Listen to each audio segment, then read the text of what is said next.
Tell me, what does Tupac Amaru Shakur mean? Okay, it means, I was named after this Inca chief from South America whose name was Tupac Amaru, but it's a lot of people named Tupac Amaru. It's like a whole tribe named Tupac Amaru. So my mom named me after this Inca chief, and I think the tribal breakdown means like intelligent warrior, something like that. But I see. he's a deep dude. He is. If I go to South America, they're gonna love me, I'm telling you. It's like you don't even want to see me. They call this place Weirdo Beach. I don't know, it ain't that weird to me. But you'll see why they call it. When you first moved to Oakland, that was your first stop in California? Right. And No. Marin City was before Marin Oakland. City? Okay. Then Oakland. Well, you left Baltimore and came to Marin City. Yes. And when you were in Baltimore, you were in a school of the performing arts. How Yes. come you didn't enroll in one when you came to California? I couldn't find one when I came to California, and I was broke, so I had to go to a regular high school. But you eventually dropped out, right? Yeah, sure did. I didn't have enough credits. Like, everybody was about to graduate. I went into the 12th grade, was about to graduate, everything. Right before I was about to graduate, they was like, you got to come back next year and get a health credit and a physical education credit. And I was like, oh, hell no. I had just barely made it out with money coming to school and lunch money and all that. I said, I got to get paid. I got to find a way to make a living. So I dropped out, knowing that I would have graduated. It wasn't no big thing. Not to say that y'all shouldn't graduate, but for me at that particular time, it was more important that I find somewhere to live. But you did get your GED. You moved out on your own. Mm-hmm. And what did you get as far as a job is concerned? What did you do when you stopped going to school? I only had 2 jobs ever in my life. One was in Round Table Pizza. I used to make the pizza, but it was good. It was the perfect job, Tabitha, because I was hungry and I got to like eat all the toppings off people's pizza. That's why, because everything is right there. Could you imagine? I was making pizzas on the side, bringing pizzas home. I'm calling in my own deliveries. You know what I mean? Let me get 2 shrimp with everything. But that job, I lasted about a month. Then I worked as the guy that packs your bags in the supermarket for about, 2 weeks. Then the dude kept catching me writing raps by the time clock.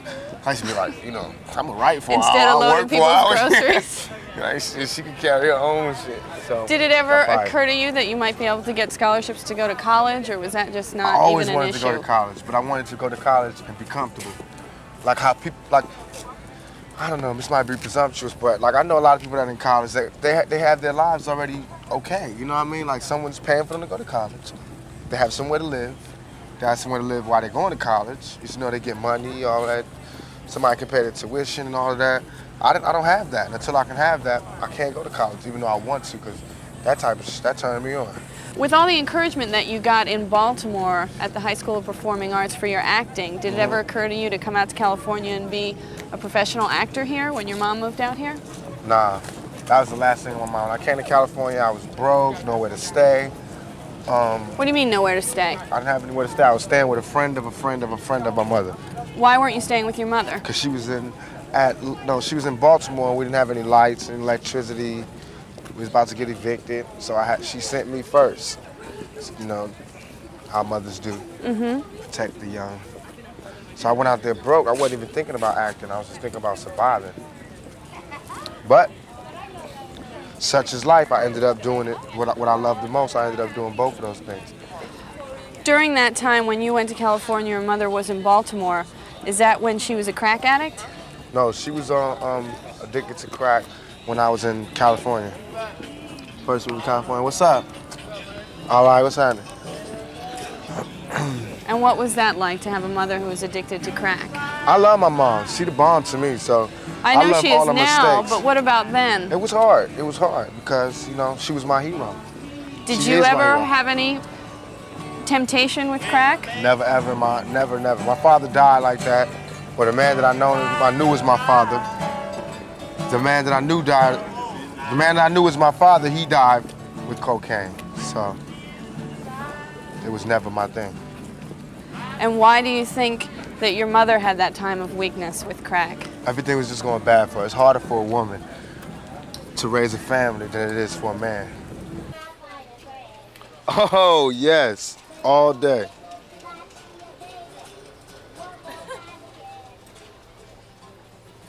What you think? A little bit of meat? Tip it to the side, a little something, something.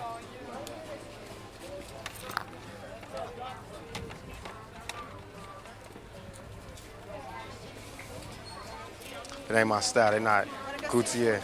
Give me a characterization of your childhood. How would you describe what it was like growing up? I was the total opposite of what I am right now.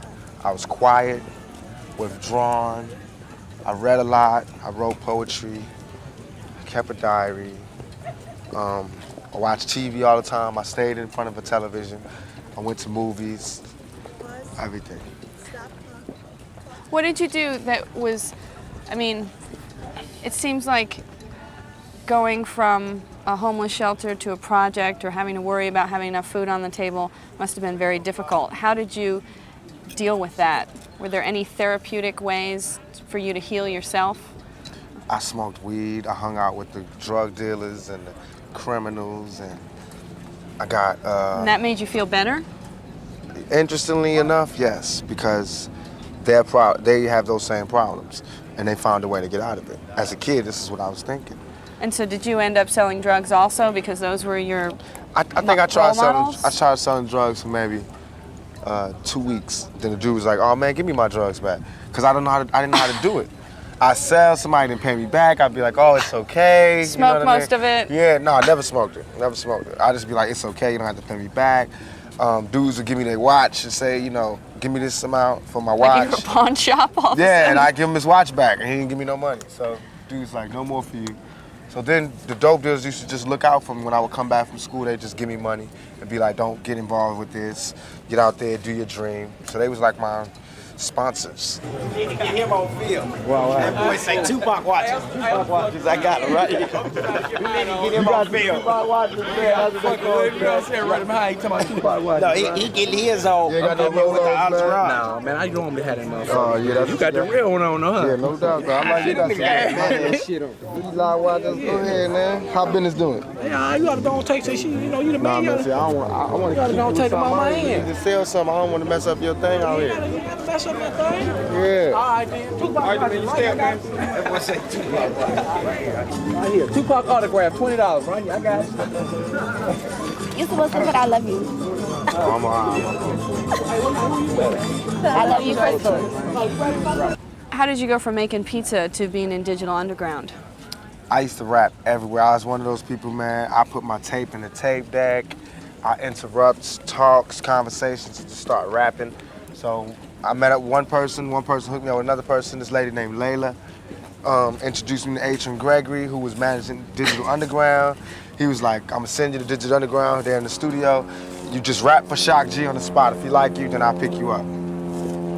And so what was your first interaction with Shock G? Was he totally impressed? Yeah, I just walked in, rapped for him. He's like, "Okay, good, you're in. Boom, boom, boom. I'll see you later." And I just left, walked out of there like, "Dag." Was he wearing that big nose thing Nah, for he it? was just chilling. He was just normal. Do you look back on those days with fondness or a little embarrassment? I look back with the greatest fondness. Those were like some of the best times of my life because... Well, when I mentioned Digital Underground to you yesterday, you were like, duh! No, because it just brings back like silly, yeah, I guess it's I mean- embarrassing too, but it's all funny to me, it's all good. The silly parts is like me running around in zebra print underwears and making simulated sex with blew up dolls and just, we had like the funniest, craziest show. I think hip hop need another Digital Underground right now. Do you ever talk to any of them anymore? No doubt, Shock G. He was involved with Me Against the World. He came to see me in jail. He did? Yeah, no doubt.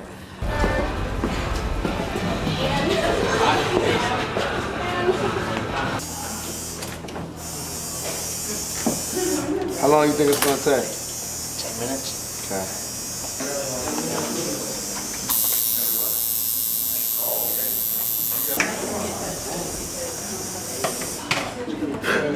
First, look at just in black. Yeah. Because with that, look at $40 minimum charge. At what point in your early life were you introduced to this quote-unquote thug mentality? When I was out there by myself, with nowhere to stay and no money, Which city? and In California? bits of it was in Baltimore. Pieces of it was in Marin City, and then the rest came in Oakland. And what was your In first LA. introduction? Drug dealers or? Drug dealers, pimps, prostitutes. That's really it. Criminals. But they weren't like young, glamorous guys, you know. They weren't like. Well, they why didn't did you want to seduce hang me like out with that. them then? They the only people that cared about me at that point. When I had nowhere to go, But you and said I was your mother hungry. always cared about you. She did, but she was lost at that particular moment, and she wasn't caring about herself at that moment. Being a man, I needed a father. I needed a male influence in my life, and these were the males. The other males who could have been a more positive influence on me were too scared to come where I was, or they didn't have the money, or they didn't have Right. the heart, or whatever. Well, tell me about not growing up with a father. Why didn't you grow up with a father? It's not just me, it's a lot of people, but I In your didn't because, I mean, the times that I came up and was like the late 60s, they were still having free love. You know, they was just hitting what they was hitting. And my mother got pregnant and wasn't really getting with the guy that She was got her married to pregnant. someone else at the time, No, she right? wasn't married. No? My mother was out just living her life. Thank you, I appreciate it. Thank you. And she got pregnant and had me. I didn't have a father. Did Did you my know father- who the father was, your biological father? I still don't know who it is, for sure. I've never taken any blood tests. The guy who I knew was my father, who claimed to be my father, he passed away, he died. And is that legs? Yes, but then recently after I got shot, this other guy came and was like, he was my father and he looks like me. He been in the jail to see me. His kids look like me. Well, what was that like? That was the bug out. I just woke up and he was standing over me. So In jail? when I was in the hospital, And what did do you believe him? I do in a way because he looks like me and his kids look like me. Why don't you get a blood test to find out? It's scary. Is it pointless now? In a way. I mean, I'm not gonna love him anymore or love him any less. So it's pointless. Did he explain why he left? Yeah. What did he say? It was personal. It wasn't, I don't want to Okay. put his word. I'll tell everything about me, but I Right. don't want to No, that's give fine. out his business. That's cool. Can you tell me why you looked at legs as your father? Because the way my mom's told me was like, he didn't even care. He was like, yo, because he slept with her around the same time. So he was like, you had a kid? She was like, yeah. He came and saw me in the bed. I had a real big head when I was a little kid, same thing like right now. And he's like, oh, that's my son. No blood test, nothing. He was just like, that's my son. Took care of me, gave me money, but he was like a criminal too. He was a drug dealer out there doing his thing. And so he only came, bought me money, material things. You said that you had to go through a lot of tough times on the streets and you had to suffer a lot of abuse as a child. What Yeah. kind of specific abuse are you talking about? I'm gonna write a book and tell everything. So you're not going to tell me?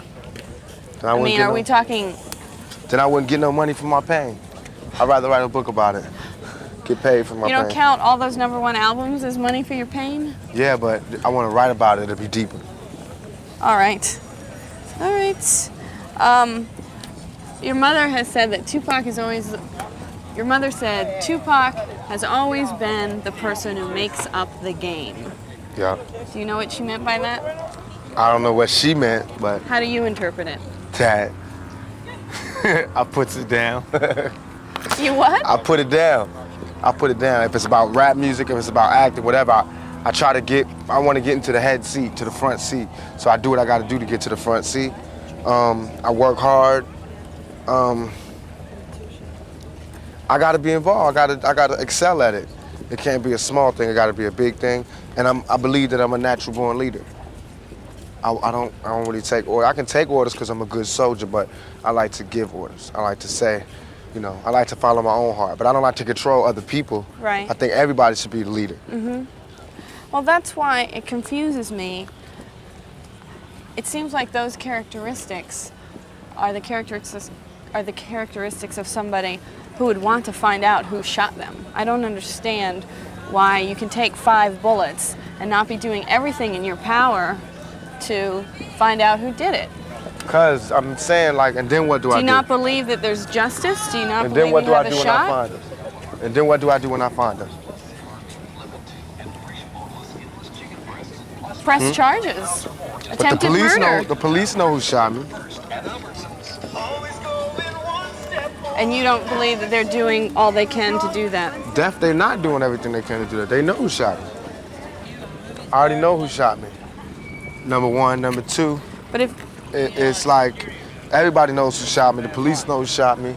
I don't if have they no know problems. who shot you, how come you don't know who shot you? Because They won't tell you? No, it's just, I don't know. That situation with me is like what comes around goes around. Karma, I believe in karma. I believe in all of that. I'm not worried about it. You know, they miss. I'm not worried about it unless they come back. All right. That's one of them. Oh. Want me to put in the bag for you? Yeah. All right. And by the way, no tax for you. Oh, that's okay. You know what? You my homeboy. Come in. What's up? All right, how you? Stop by some incense, man. Make me rich, man. Man, I got so many incense, I'm starting to stink. Some of it, man. All right. What's up? All right. You grew up without a father. How do you feel like your life would be different if you had grown up with a father? I'd have had some discipline. I'd have had more confidence. You seem pretty confident to me. Now I am. Because now I believe that I'm my own man. And I'm a man. You know, money gave me confidence. The screams of the crowd gave me confidence. But before that, I was a shell of a man. Do you feel like one day that you'll be a good father? I think I'll be a very, very good father. Why?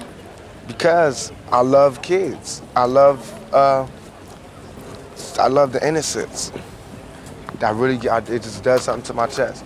The innocence that they have and how they look up to you and how you can't do no wrong to them. And I love that, man. I would do anything. I'd do damn near anything. I'd do damn near anything for them. All the kids in my life, my nieces, nephews, they get anything they want. They got the best Christmases, everything. They get whatever they want. I'm a sucker for them. But I wouldn't have any kids myself because I'm scared to bring any children into this world, especially any black children. For now For or right forever? now. Just for right now. Tell me about being raised by a mother who is a Black Panther. It was great to me because she taught me how to be more international instead of being local. And I did get some principles from her that'll always be with me. She taught me how to be community orientated. And I think my mother taught me to understand women a lot more than my peers can. You're in touch with your feminine side? I think so. I think so. How do you know? Because I can be around, I'm not uncomfortable around women. I'm not uncomfortable around strong women. I'm not, I don't feel more, I don't get like a predator thing going when I'm around demure females, you know? I don't get a thing like this when I'm around strong females. I like being around females, I'm comfortable. I can get with them on every level. To where I got homies that just get straight nervous around females. Weren't you going to maybe start a community center with Mike Tyson? I am. Is that progressing? Well, what I'm trying to do now is have this program where I'm gonna have like a rap league for like me, Tupac have his own football team, and Coolio have a football team, and Tretch have a football team. We all sponsor the team. Made up of kids in neighborhoods? Right. We sponsor the teams, have big games, probably get MTV to come do the World Series. Get like all the community people, like the churches to come out there and sell food, and get the fathers and the uncles to be security, and get the FOI and the deacons and everything, and bring the community spirit back. And then on the weekends we'll have like block parties. So I'm doing all this to raise money. Then we have like Get a Date, fundraisers, like people try to get a date with Tupac or Tretch or one of the other rappers. And where would the money go to? We'll have like a neutral center where we'll get the money together, and that'll be for, we're trying to get a community center in every ghetto in the United States. It seems to me that you are trying to distance yourself from a thug life mentality. Not that, I'm just trying to show who I am. That people locked up on one part of me that they really did not understand. So now I'm trying to do two things. One, help them understand the part of me that they didn't understand. And two, is to show that, you know, this is the type of things that young black males can do. We can do anything if you just give us a shot. Stop trying to beat us down. Tupac, your life has been marred by considerable pain. Do you think you'll ever get to the point where you can live a normal, happy life? No. But I'm going for it. I'm trying for it. And until then, I have to make the life that I do live as happy as I can and try to do the best with what I have. live the best life I can live, be as happy as I can be. Nothing is perfect for anybody. I don't think.